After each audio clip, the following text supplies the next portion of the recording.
Yo, what's up, YouTube? This your boy JuKING the Boss, and NBA 2K18's Dead Team just dropped another video along with another blog talking about the new motion engine, the skills gap, the new layup packages, and the player's ability to play defense. And we're gonna go over each and every one of those things.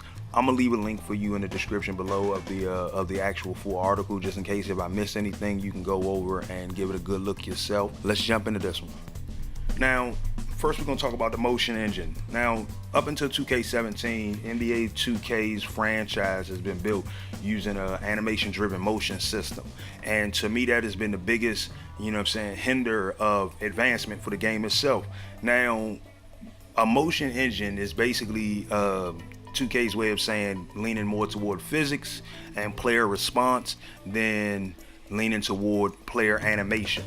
So it basically means that the offensive player, the ball handler, will not be the one that decides what you do if you're defending him.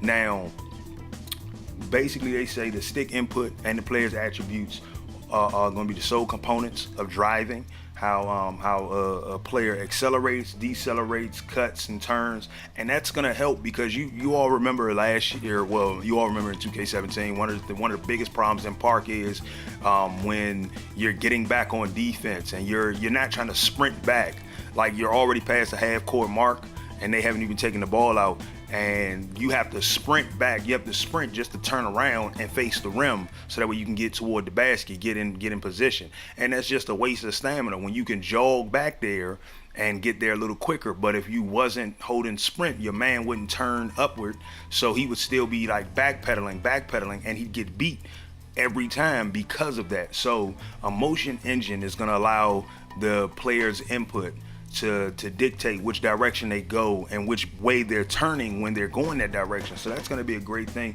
They're saying it's not canned, it's not predetermined, it's all done on the fly. And I kid you not, like I said, a lot of people can give a lot of flack to NBA Live for their animations being so poorly done, but that physics-based system is what makes the game better. That the ability to use physics to drive a sequence of events as opposed to using canned animations that automatically apply to a situation. So, when the motion engine takes the data and it allows it to dynamically, control what goes on based on player input, and that's going to help so many sides of the game, not only just the offensive side, but it's also going to help the defensive side. We're going to get to that in a minute, but it's going to often define the pace of the game. It's going to often help change the tempo of the game. It's going to make a lot of changes, a lot of improvements, and that's really going to help when it comes down to Park, when it comes down to Pro-Am, regardless of what game mode you're playing. See, when you're playing against a computer, it's easy to kind of counterbalance all of that. But when you're playing against other players, that's when it's hard to balance it. So the motion engine is going to help that kind of balance. And as we, as we go further into it, it says overall it changes the feel of the game to be something that's more beneficial to the player. So yeah, so basically what it means is that without a motion system and instead having a motion engine, it means that the players who are slow and they equip those specific animations to kind of give them a little speed boost and things like that, like that's not going to help them anymore. Like that's not going to give them a little cheese move to get to the basket, and that's the direction that they're trying to go. They want to make sure that it's going to boil down to the player's attributes and the player's stick skills. Now, speaking of stick skills, so this year when it comes down to skill gaps, they removed the shot aiming, which they said was a big problem when it came to last year's balancing the skill gaps of X and right trigger, and so they eliminated it. And now the shots are going to be defined based solely on your player's attributes, the level of defense played on the shot, and the release of the shot. And those are things that are supposed to go into consideration when pulling the trigger and firing that shot off on all cylinders. So hopefully that does benefit when it comes down to things like Park and Pro-Am, especially because you see bigs, glass cleaners with a 40 3-pointer. Knocking them joints down too consistently, like that annoy you. Like I can knock one down every 40 shots, But like when you see a person knocking them down like so consistently, even when you're checking them, like they have that height advantage, and it's just it's one of those things that kind of have you a little upset. So it's good to see that they focused on really trying to balance out skills. Now hopefully the execution goes through, and you really get players looking for the best shots at the park, looking for the best opportunities in the pro-am, looking for the more high percentage shots instead of just coming down and pulling up because they know that they can make it because of their animation that they got, the jump shot that they chose and things like that. Like you want more to go into factor than just putting together the right jump shot build in order to guarantee a green release. Nah, you want to make sure that that person not only puts together that jump shot build, but they are the master at executing that jump shot build, and that they can shoot over the defender, and that they have the skill to knock that shot down at a high percentage. And so things like defensive closeout, whether you're open, contested, wide open, heavily contested, or smothered, those things go into play. So you won't see a lot of cats when they're caught in a triple threat pulling that bad boy and that joint going in, because that's gonna be smothered defense, and they gotta have they gotta release that bad boy at the top of it to have a chance for that thing to fall. And hopefully that's the way that goes down. And then they also introduced some new layup packages. And I really thought that these were pretty cool. Like they got the circus layup package, which is basically like Kyrie Irving type jelly layups. Then they had the crafty layup package, which was like Steph Curry scoop layups or around the back finishes. So kind of like how Jamal Crawford finishes at the rim. And then you got the Euro specialists, so like builds like Dwayne Wade, Manu Ginobili. The way them guys like to finish with the Euro, or hell, even like James Harden. I can't even believe that I forgot about his infinite Euro, man. His 22-step Euro. And then you got explosive designed for long jumpers, those who can explode off a launch pad like Russell Westbrook. Now I already know I'm gonna see a lot of those and the circus, the circus layup packages. I'm gonna see a lot of that, especially from the guards. Then you had floater specialists, so guys like Tony Parker and Derrick Rose. Then you got the long athletic for guys like the Greek Freak. And I said, okay, that's gonna be pretty good, because it's about time that they had more layup packages for the variety type of players that are in the league. Then you got the tank athletic. You got the tank layup package, which is like a LeBron-esque layup package. Okay. So that's gonna be pretty cool when it come down to the big guys with the strength, and they got a little explosiveness, finishing with some finesse. Then you got the unathletic smalls, and I want to say that boils down to a guy like Isaiah Thomas, who can kind of sneak it in there and get through. So they got that kind of package, and then you got the traditional, the default, the swings and the big man layup packages. Now we're gonna talk about the defensive impacts that the motion engine has, and these right here are some of the best I've seen to date. So on the defensive side of the ball, man, they said a lot of improvements were made. First of all, they dealt with a lot of people complaining about being stonewalled as a defender. When you're able to clamp down a ball handler. And the thing about it is that it's a give and take system. So when it come down to a person being an elite playmaker and everything, it's still gonna come. It's still supposed to boil down to the one-on-one mechanics, being able to beat the best defender off the dribble. And if you get beat as a defender off the dribble, you're gonna get beat. Now, for the ball handler side of it, one thing I'm glad to see that they supposedly gotten rid of is that collision that happens. Like when you're playing in the park and you got that collision. Like if you are a fast slasher and everything like that, and you're gonna see a lot more blow-bys occur being a fast slasher. But with like I said, with the motion engine, it does not mean that you don't have the ability to get back on defense or rotate and chase this man down or be in the better position. The one thing that hurt a lot of people was that they get caught kind of like all you had to do was kind of nudge a little bit. And as a defender, if you nudge a little bit, you slow a man's momentum down, and that was unrealistic. Like you're not just stopping no man's momentum. like it ain't nothing. And so they kind of they removed that and tweaked that. Well, they tweaked it and then tried to remove it. I think more along the lines of they just made some major tweaks to it, so it's not like collisions don't still exist, but they exist in a more realistic fashion. And then when it comes down to the logic for the ball handler versus the on-ball defender, the collisions they said were reworked. They feel much more better.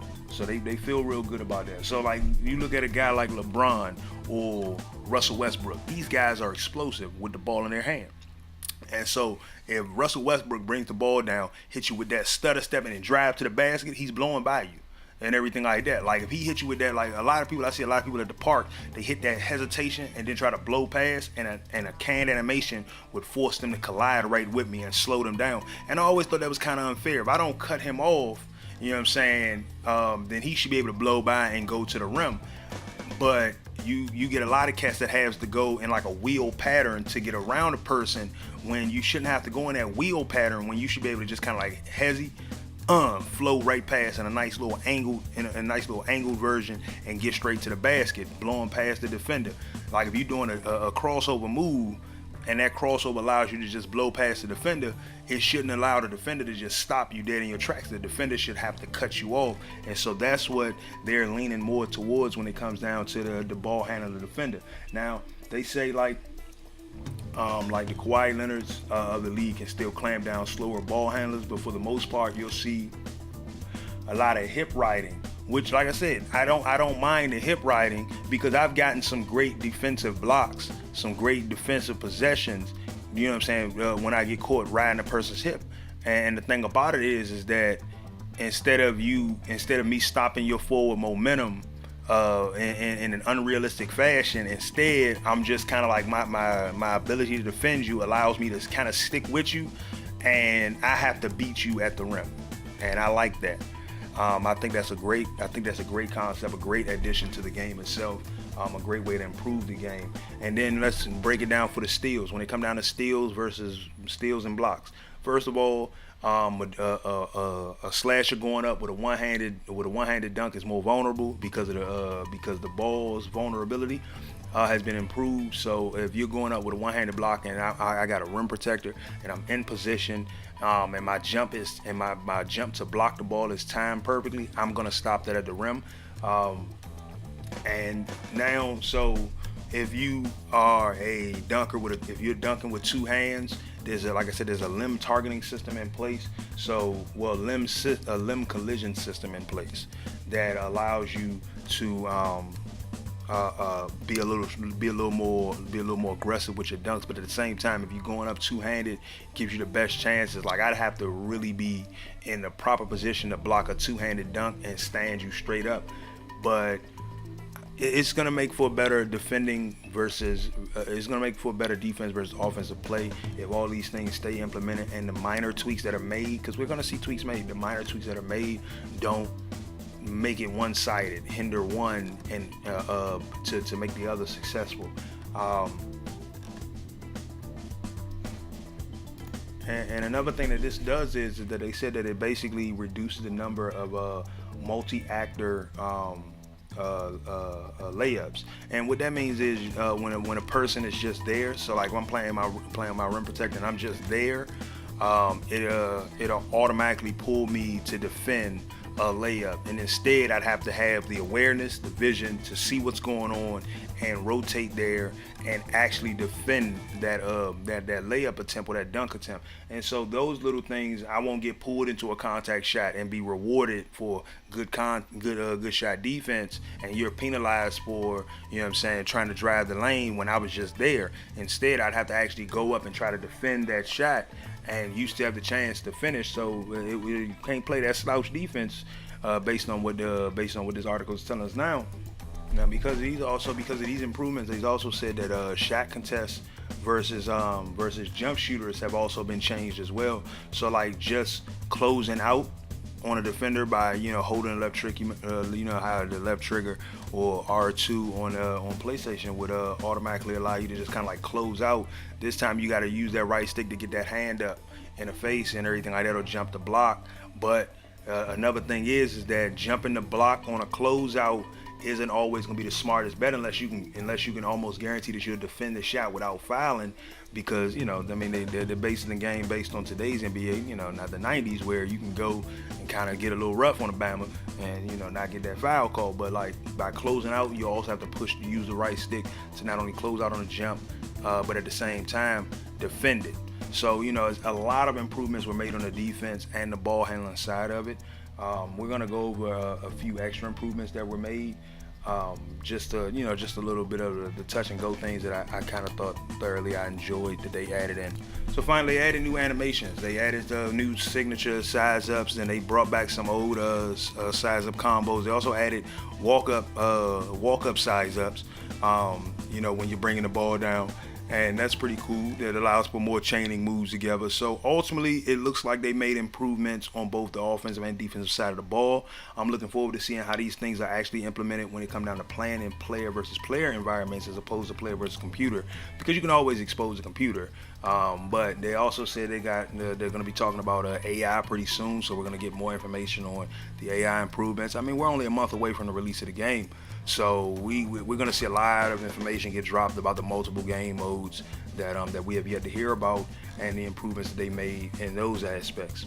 And there you have it. Those are my takeaways from everything they talked about in the NBA 2K18 gameplay blog. Like I said, I'm gonna leave a link in the description down below so you can get a full read of the article. Maybe I forgot to mention something that they did mention in the article, but those are just my thoughts, my takeaways. If you like the video, give it a thumbs up. If you dislike the video, give it a thumbs down. Drop a comment down below letting me know if there's something that they didn't mention in the article that you would have actually liked to see them improve. Subscribe for more NBA 2K18 and NBA Live news updates, and I'll see you guys on the next video.